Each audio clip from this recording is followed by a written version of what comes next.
Welcome in to the 48 Minutes Podcast on Believe. I'm Ross Geiger, the former NBA video coordinator, and I'm joined alongside Bruce Bernstein, our four-time Emmy Award winner who spent more than 3 decades at ESPN producing NBA shows, SportsCenter, and soaking up knowledge from the best hoop analysts in the business. Also joining us is the 2-time Emmy Award winner, Michael Wilby Freer, who's a senior writer at StatFactor, specializing in writing advanced statistical NBA reports for various announcers across the league. This is episode number 222, the Marcus Smart episode, as Smart took home the league's Defensive Player of the Year award while playing for the Boston Celtics in 2022. Now let's go ahead and get right into the 48 minutes weekend preview, fellas. And on Friday night, we've got Jalen Brunson and the New York Knicks visiting Cade Cunningham and the Detroit Pistons. A rematch between two teams that faced off in the first round of last year's playoffs, World B. What can we expect in this one? Well, from a Knicks perspective, as a Knicks fan, I hope we don't see what we saw last month when the Detroit just absolutely, took them behind the woodshed there. 31-point win later, they really established themselves as the team to be in the Eastern Conference. The Pistons are. I know we've been talking Thunder since the beginning of the season, but I mean. The Pistons I can make a strong case that they're the best team in the league right now. I mean, it's not that hard. I mean, geez, back-to-back 130-point games. 3 of the last 5 games they scored 130 points.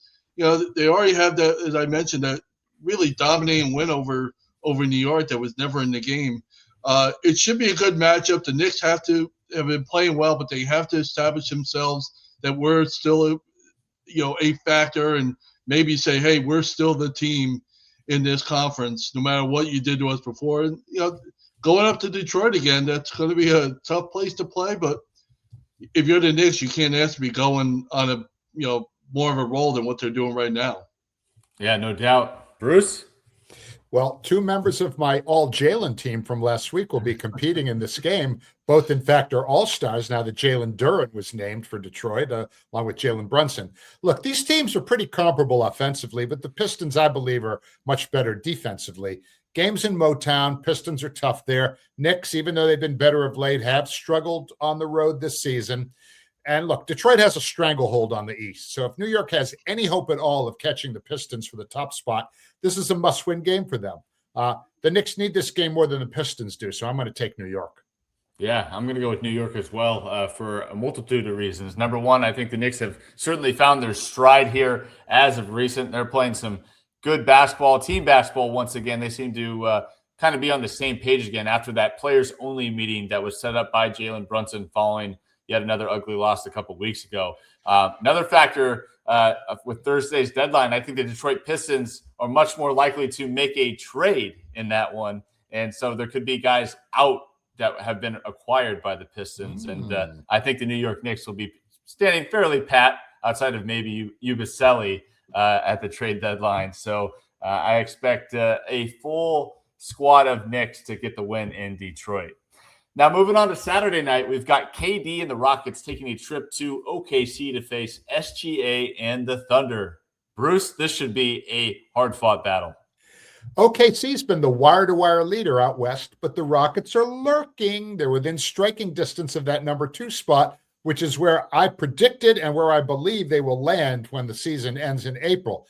In my mind, this is a preview of the Western Conference Final Series. Houston has played well the past 2+ weeks, while OKC has also played well, but not at the pace they established earlier in the season, which was so blistering hot that people are thinking that they're not playing all that well. Well, guess what? They're still putting up, a high percentage of wins. But Houston, they lost that overtime game on opening night, which was a thriller. They lost the second time they played. So they need to send OKC a message. They need to say, look, we've lost 2 games to you guys. We're not losing this one. So I've got Houston. All right. World B, you think the Rockets can make a statement in OKC? I absolutely think they can. And I think they have to be honest. You're talking, as Bruce mentioned, double overtime loss in the season opener, then a 20-point shellacking the last meeting they met. They really need to establish themselves. They're one of the best all-around teams in the league. Top 5 in both offensive and defensive efficiency. It's really an impressive run that they're on. KD is supposed to be that closer that we want to see out of him, and he hasn't put up those closer-type numbers, at least in the clutch minutes yet. So I suspect if the game gets tight, they will give him the ball. The one thing I got is big contrast here, big advantage for Houston. They're unbelievable on the offensive glass, even with Steven Adams now being out for the year because of his ankle. They're still the premier offensive rebounding team in the league. That is a deficiency with the Thunder. They're not a great rebounding team. They should be better now that Hartenstein's back. But I think Houston needs this game. Bruce mentioned the Knicks need this, the Pistons game more than the Pistons. I think the Rockets need this game more than the Thunder. Thunder, by the way, this month is going to be horrible for them in terms of schedule strength. They play like 10 of their 12 games against teams with winning records. This is one of them, and I think the Rockets are going to, put their serve notice that they're the biggest contender to the Thunder in the West. I'm in agreement, World B. I mean, this is one that the Rockets need, and I think they're going to secure it. They are playing much better basketball here recently. They're still dominating the glass, something that the Thunder have struggled with in years past, and I think they're really going to take it to Oklahoma City at home. And, of course, that is going to be sweet for Kevin Durant making his return to where it all kind of started outside of course, the Sonics. And last but certainly not least, on Sunday, there's only 4 games on the slate, but we've got one of my favorite matchups, especially considering our show, as World B's Knicks visit Bruce's Celtics in Boston. Bruce, you've got on the Celtics hoodie here tonight, so I'll let you start off. The Knicks and the Celtics have basically been taking turns in the second and third spot behind Detroit in the East for the past few weeks. The Knicks are supposed to be there, while the Celtics, as we've discussed numerous times, have overachieved and are higher up than was anticipated. Now, Boston fans on Sunday are going to be fired up for the Super Bowl, and this 12:30 a.m. or 12:30 p.m. start time at home versus the Knicks should get them, the fans, primed and ready for a big sports day. Now, if New York loses to Detroit on Friday, I like them to beat the Celtics on Sunday. But if the Knicks beat the Pistons on Friday, I like the Celtics to beat the Knicks on Sunday, because I could see a little bit of a letdown if New York gets an emotional win against Detroit and draws a little closer to them. Interesting. I like that. World B? Well, I would never, ever go against the Knicks in a Knicks-Celtics matchup, so that's a given. So we know where I'm leaning as far as that goes. This has been, they're 1-1. They've each won on their home court. The Knicks had to start establishing themselves that they can win on the road, since it's pretty clear if they're going to get through the Eastern Conference, they're going to have to play on somebody's home court, win on somebody's home court to get there, i.e. Detroit.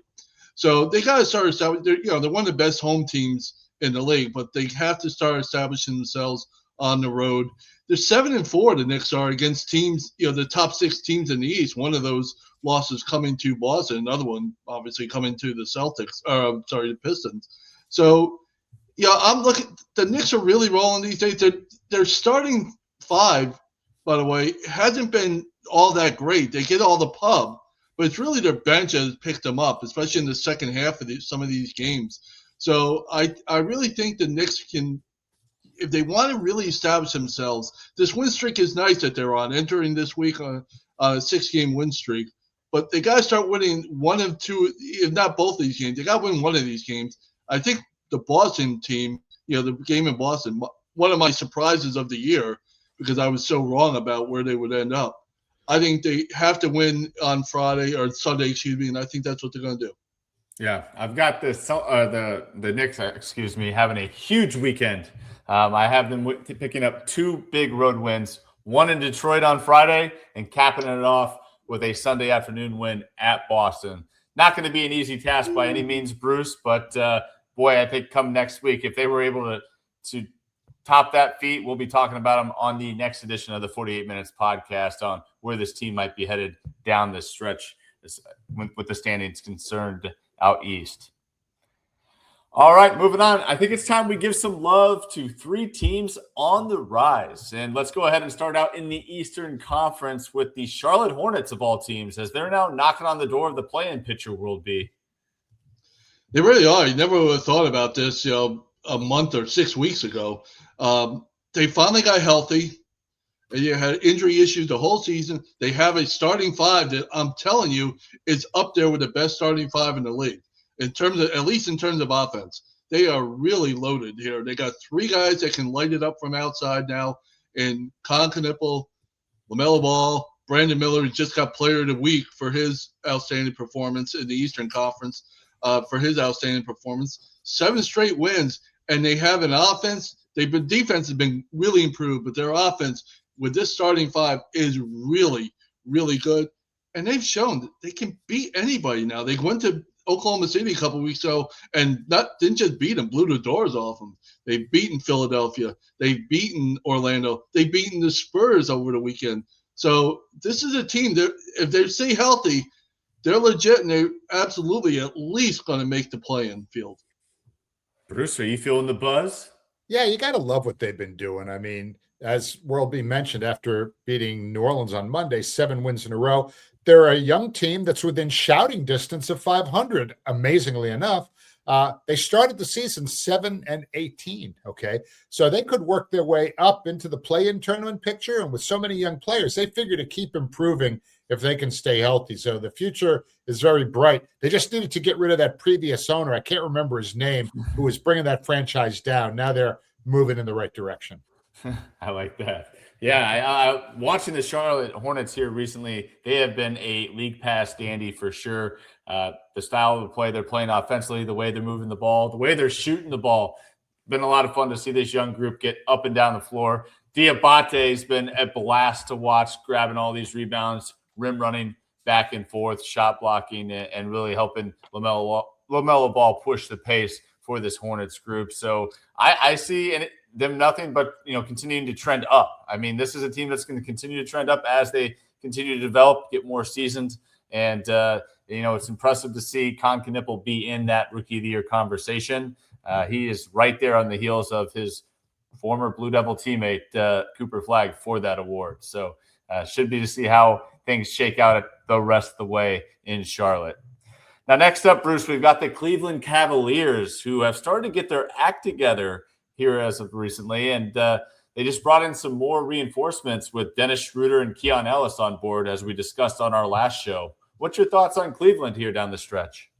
Well, those guys definitely give Kenny Atkinson some more depth at guard.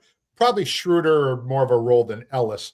But with Darius Garland frequently injured these days, I mean, that was such a solid move.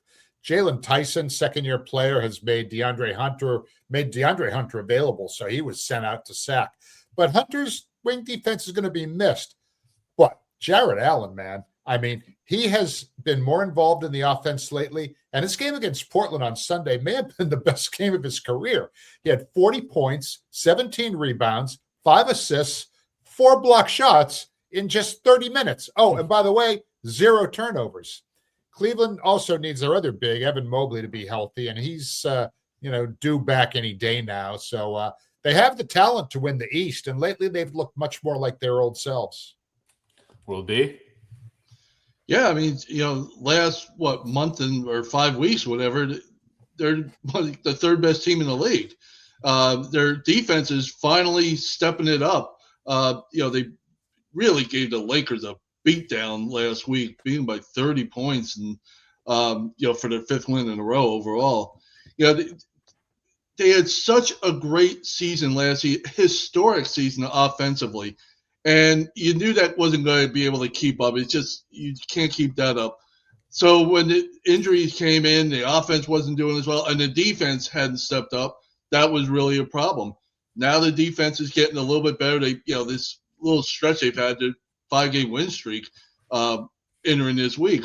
It's probably been their best defense of the season. I think they're giving up less than 105 points per 100 possessions. That's really, really good, really efficient defensively. And if they can keep that up, they've dug themselves a hole in the conference in terms of they can still obviously get to that 4th spot and have home court for a first round. That seems more than doable. If they get on enough of a roll, one of these 2 teams, Celtics or Knicks, starts to slump a little bit, they can move back up. But they really dug themselves a hole, and they got to get healthy. They just absolutely have to stay healthy in order to get everybody on, make up for all the injuries they've had. Yeah, health is wealth with this group. I do think the reinforcement that they just got from Sacramento and both Schroeder and Keon Ellis certainly help boost their chances there. As we mentioned on the last show, Lonzo Ball hasn't really worked out there. So to get Schroeder kind of in that Ty Jerome situation, I think he'd be more than capable to provide those type of contributions. And then Keon Ellis being on board, I'm curious to see how he factors in, because I do think we'll see some more minutes with Spida as the primary ball handler, with Keon Ellis running out on the wings. That could be a way that they could, potentially improve their defense, because it is a concern, Bruce, that you pointed out with DeAndre Hunter being gone. They are going to miss him defensively. So maybe Keon Ellis can, provide a defensive spark when it's needed against certain teams in certain situations based on time and score. So lots of fun things there with the Cavaliers as well.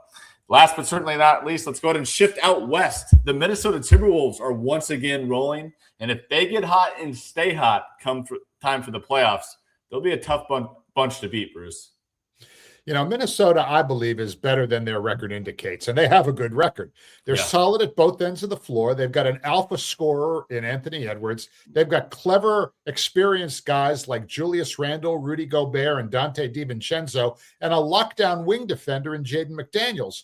Then you got nuclear Naz Reid coming off the bench, and you still have veteran Mike Conley, who, though his role has been downgraded, he's 107 years old, he's provides kind of stability between the younger guys and the veteran guys. He's a very good kind of a low-key glue type of presence on their team, a coach on the floor, a coach on the bus, a coach in the locker room, just a really calming presence on that team.